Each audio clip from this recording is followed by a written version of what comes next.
Thanks very much, Jane, and thanks, Dieter, for a fantastic talk.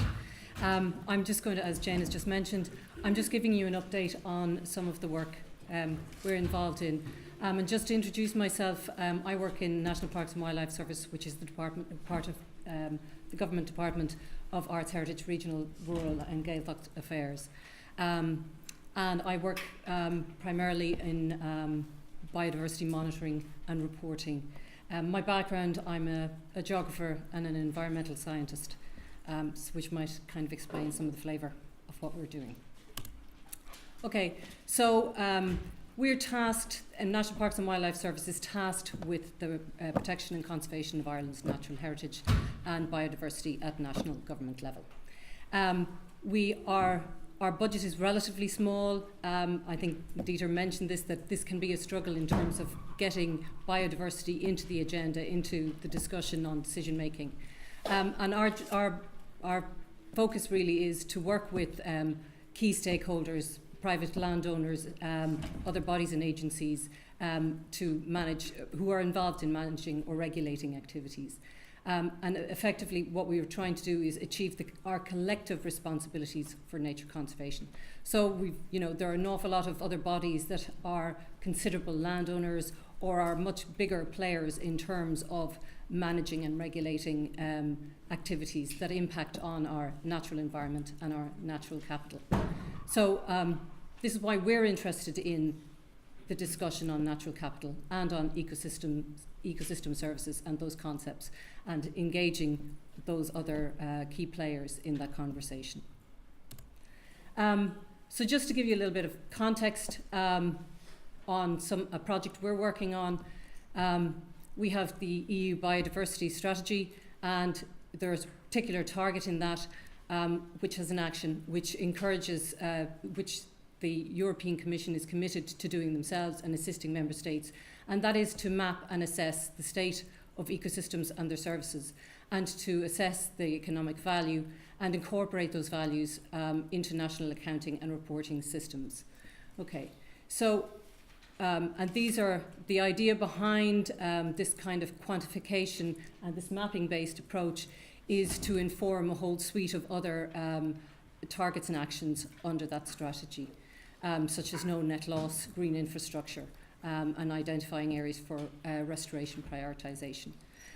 And generally to kind of biodiversity-proof plans and policies in other areas. So what we've done to date, we don't have a Natural Capital Committee. National Parks and Wildlife represent Ireland on a group that was set up to try and deliver this Action 5 to map and assess ecosystems and their services. So as a first step, what we did was, sorry, I'll just take a sip of water here.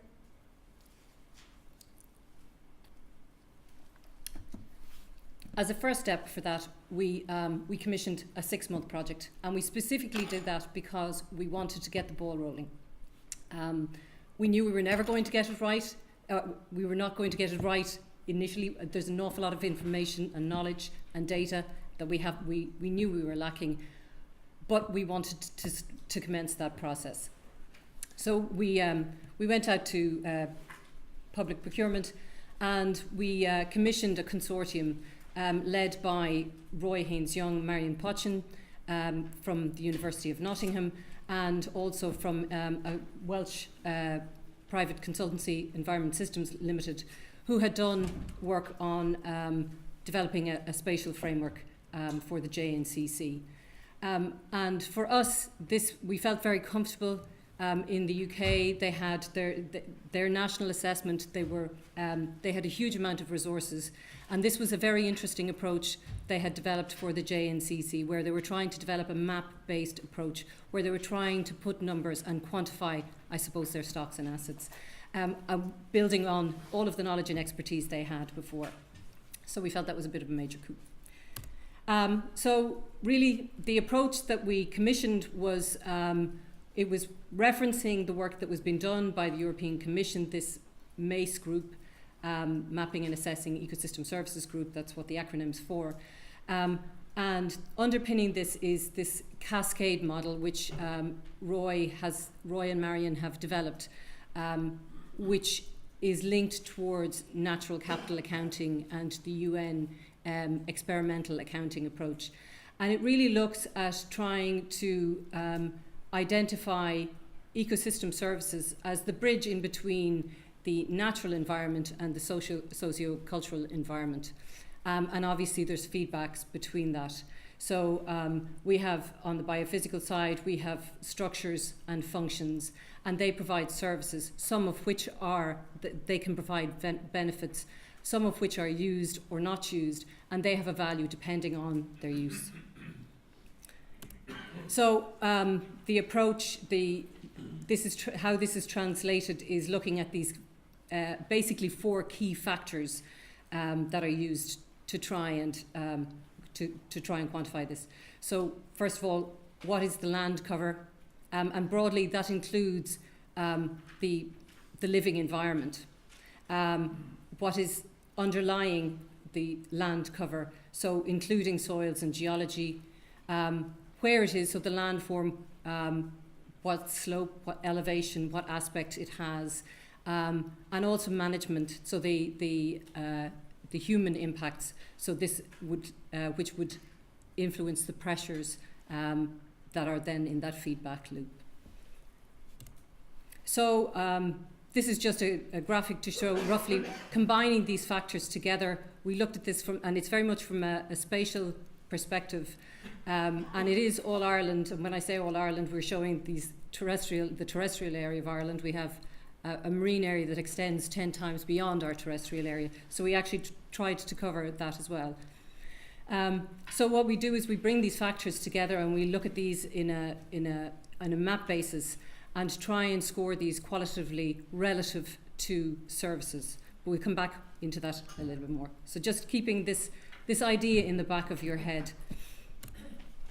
So we're taking this information on our stocks, the spatial extent of different factors, which are then combined into effectively a large database. And the different classes, so for example, over here on the left-hand, page up. So on the left-hand side, you'll see this would be typically a data source, a spatial data source. The example we have here, it's soil information from Teagasc. And we have, across the matrix, we have a suite of services. So we have, looking at this from the point of view, soils have different functions and can perform different functions depending on the kinds of services we're looking at. So here we have water quality, soil carbon, vegetation carbon, terrestrial biodiversity, which is not quite it's not a service, but we can come back to that. And looking at these, looking at these across an array of potential services. So different elements perform differently relative to each service. And this is all stored in a database, and we score them qualitatively based on consultation with experts and stakeholders. So that's really the broad overview of the approach that we've taken. What we have done in doing so is we have built up a spatial framework, which is intended to be the first steps to inform assessments for the potential stock of ecosystem services, which we've prioritised. So in doing so, we've built up things like a habitat asset register, a map of species coincidence. We've also done some spatial analysis to look at ecological networks. So looking at, for example, least cost models where we have looking at the distribution of grasslands, looking at adjacent habitats and seeing areas where we could potentially expand natural grasslands or where we could potentially expand woodlands, for example. So an example would be where we have a woodland, if it's surrounded by soil or sealed surfaces, that's got a lower permeability for expansion than, for example, an area of scrub. So this is to help us identify. So these are all core building blocks that we can use for looking at this, for looking at this kind of framework in terms of doing this kind of assessment. It's very transparent. So everything we've done, every score we've had, all of the inputs are clearly identified, and the values that are qualitative are are transparent and stored. And that means that as we have newer information or we have better understanding, we're in a position to modify. And we can also discuss and discuss and debate as that discussion goes on. We've actually generated then a series of high-level maps of potential stocks of ecosystem services. And I'm going to show you some examples. And these are potential because we have some limitations. One of the objectives of the project that we had was to identify the knowledge and data gaps. And one of the key gaps we've identified, which relates to that maintenance, is in terms of integrating information on the spatial variation in condition or quality of the assets that we've identified.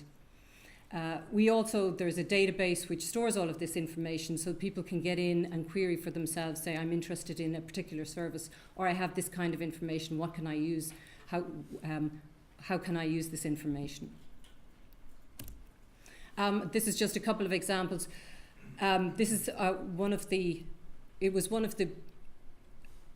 was a huge element of the work that we did. I mean, we were quite aware of the gap that Ireland has in terms of consistent national land cover and habitat map for Ireland. And so what we had to do was, taking multiple sources, we had to try and integrate these together and group them according to assets relative to different ecosystem functions and how they relate to different ecosystem services.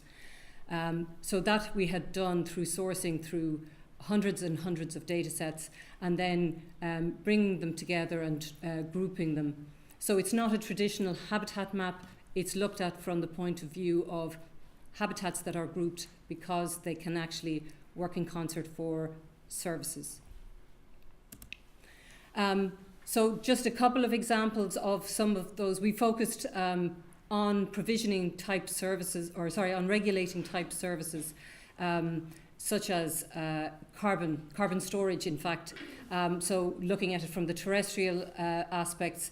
So this would have taken on board those kind of key factors where we would have weighted different soils, geology, landform, land use, and weighted those. So the lighter areas you're seeing are the areas that have lower carbon storage capacity or potential than the darker areas. So you can see that cities and sealed areas are coming up paler, and then you can see a lot of the peat areas are coming up quite dark. Again, limited by the fact that we don't have very good national data on the condition of peatlands. So we have good information on the extent, and for some peatlands we have some good information on the condition, but nationally we don't, and we're limited on taking this national approach on information we have nationally. We took a similar approach in terms of the marine, quite a different set of data, quite different resolutions, but it's an interesting point because we have such an extent of our marine area that it is worth to assess the storage capacity in the marine environment. So in this case we would have been looking at to a degree management, some level of disturbance, and looking at broad scale habitats and sediment types would have been key factors. All of the information about this is within the report that will be on the NPWS website shortly. Another example would be looking at regulating services. Taking those key elements and looking at the capacity or ability of the environment to store water or to retain water. We would have done other ones which would have been looking at the ability to regulate water quality. And this is at a very broad brush national level. So it's not going down to the kind of level that the likes of the EPA would be doing or the OPW would be doing. And indeed, we would be saying this is an initial approach, and it would be useful to refine relative once information they have is available, could be updated with those. How can we use the information? We can use it as a spatial framework for ecosystem service mapping and assessment. We can use it as a dialogue with other stakeholders to identify risks and opportunities around ecosystem service provision. Because it takes a spatial approach, it means that it's an opportunity to show each location is providing a suite of services. So you may choose to prioritize one over another, but at least you have the knowledge that there are multiple services in any given location. And that then leads into identifying how the cost or benefits of trade-offs. Okay, so I think I've kind of covered that. The next steps, well, I touched upon some of the key data gaps. We had an issue in terms of habitat information. We also have an issue in terms of knowing about management. So we would have utilised information from the Department of Agriculture and the Forest Service to infer information about management.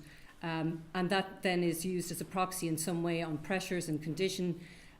So these are all areas where we know we need to improve information on. The models are very, very simplistic. So Dieter mentioned a discussion on herring stocks or on salmon stocks. Like looking at spawning areas, they may be outside your national territory. This is a first step, using the data we have available to us, using our expert judgment, using good science behind it, that this is where it's a start that can be improved. We focus very much on the biophysical element, so thinking back to that slide on the cascade model, and slowly we're moving towards the economic assessments, but that is quite challenging because the biophysical mapping tends to be quite different to the economic mapping. So administrative units tend to follow different boundaries to the natural environment. So there are some challenges there. And now the next steps, we hope to work more closely on a local level so we can actually look at integration of some of those kind of condition information that we couldn't use at a national level. And we're working on a couple of projects, one in Kerry and also one with urban authorities in Dublin. And so that's it. Thank you.